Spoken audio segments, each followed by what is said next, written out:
I have to say this on the record. I think your tenure as Secretary of Defense has been shameful and weak, and you should resign. Representative Pat Ryan is a combat veteran, and when he sat down across from Defense Secretary Pete Hegseth, he was not there to score political points. He was there because of something that allegedly happened at Fort Bragg, something that, if true, has never happened in American military history. He built his case slowly, and then, in his final seconds, he said something that left the room stunned. Watch closely. General Kane, I want to start with you. As a junior officer, were you ever required to make a pledge of political loyalty? Yes or no? Sir, as you know, we're an apolitical military, so, no. Thank you. At any time in your 30-plus years of incredibly distinguished service, did you have to make a pledge of partisan or political loyalty? No, sir. Thank you. Did you ever serve in any unit or command at any level where service members were required to make a pledge of political loyalty? No, sir. Thank you. And I want to commend you. You've been on the record on this, including in your confirmation hearings where you clarified, quote, "I've never worn any political merchandise or said anything to that effect." I appreciate that. That is the standard, and I commend you for saying so and continuing to model that. General Kane, one last question for you. Should soldiers have to pledge political loyalty to participate in an event with our Commander-in-Chief? Yes or no, please. Sir, I'm not. First, no. I'm not aware of any time in history that reports. Secretary Hegseth, are you familiar with DoD Directive 1344.10? Political activities of the members of the armed forces? Well, first off, I don't buy into your yes or no? insinuation are you familiar that pledges are being done under this administration. That's I reclaim my time. Are you familiar with this DoD directive? There's never one time in my service or in this Mr. Defense Secretary, Department. will you please answer I'm answering your these question questions. where politics has been considered for service members. Are you familiar with this directive? Yes or no? Which directive? DoD Directive 1344.10. I'm happy to provide you a copy. There's even a one-page red and green cheat sheet. Are you familiar with it? This is the same directive from when we were all in uniform. I'm sure I am.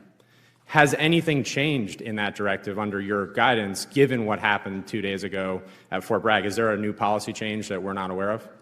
Again, I totally reject your insinuation. Is there a policy change to DoD Directive 1344.10? I know what you're attempting to insinuate, but there's I'll no take that as a policy no. change and there is no policy. Mr. Secretary, have you ever worn a MAGA hat in front of the troops? I own plenty of MAGA hats, but I don't. Have you ever worn one in front of the troops at an official event? I don't believe so. I don't believe so. Do you think it's appropriate for the President of the United States to wear political merchandise, including a MAGA hat, at official events, including West Point commencement? The Commander-in-Chief yes or no? Can wear whatever hat he wants, to include the phrase, "Make America Great Again," because I would like to make America great again as well. So you think that's appropriate? The Commander-in-Chief has the right, in front of his troops, to wear whatever he'd like. Okay. I strongly disagree with you.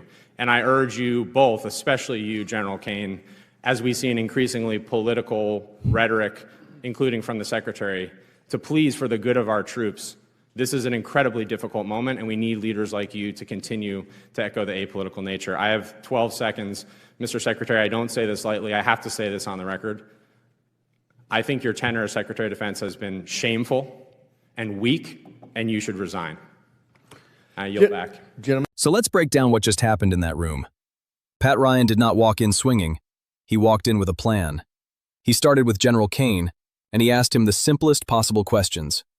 Have you ever had to pledge political loyalty? No. Did anyone under your command ever have to? No. Should soldiers have to just to attend an event with the president? No.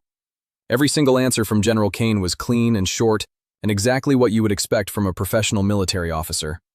And that was the whole point. Pat Ryan was not just asking questions, he was building a foundation. He was getting the general on record in front of cameras, saying what the standard is supposed to be, before he introduced what he says actually happened at Fort Bragg. And what he says happened is serious. According to Pat Ryan, guidance was given to soldiers of the 18th Airborne Corps, saying that if any soldier had political views that opposed the current administration, they needed to talk to their leadership and get swapped out of the event with the president. He also pointed to a pop-up shop on Fort Bragg selling MAGA merchandise. And he quoted a commander from Bragg who said, on the record, that it had been a bad week for anyone who cares about the Army being a neutral institution, and called it shameful.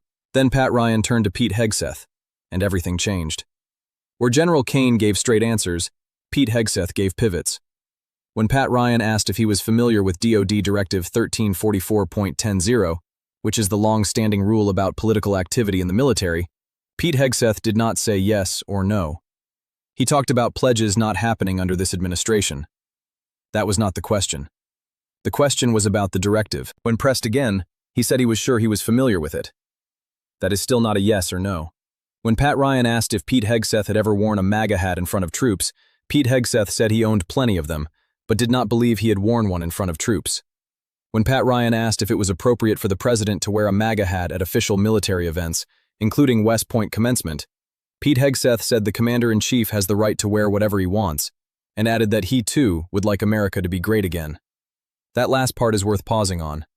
Pete Hegseth took a question about whether political merchandise is appropriate at official military events and turned it into a statement about national values. He made it sound like questioning the hat was the same as questioning the idea behind it. That is a deflection, wrapped in a values statement, designed to make the question itself seem unreasonable. Pat Ryan clearly saw it for what it was, and he did not take the bait. Instead, in his final 12 seconds with no time left for Pete Hegseth to respond, Pat Ryan said directly and on the record that Pete Hegseth's time as Secretary of Defense has been shameful and weak, and that he should resign. That placement, right at the very end, with no time for a rebuttal, was not an accident. Pat Ryan made sure those were the last words heard in that exchange. And those are the words that travel. Those are the words that end up in headlines and clips and shares. Now, General Kane, throughout all of this, remained careful. He said the nation demands a non-partisan military. He said he was not aware of the Fort Bragg reports. That is a very specific thing to say. He did not say the reports were wrong. He said he had not seen them. And Pat Ryan, in his closing, spoke directly to General Kane, almost as a plea, asking him to keep modeling apolitical leadership as things around him grow more politically charged. That moment said a lot without saying much at all. So here is the real question this clip leaves behind. Is there a difference between a commander-in-chief showing personal political identity in front of troops and the military institution itself being shaped around political loyalty? And if there is a difference, do you think that line is still being respected right now? Leave your answer in the comments below. And if you want more breakdowns like this one, where we slow things down and look at what is really being said beneath the surface, subscribe and hit the bell so you do not miss the next one.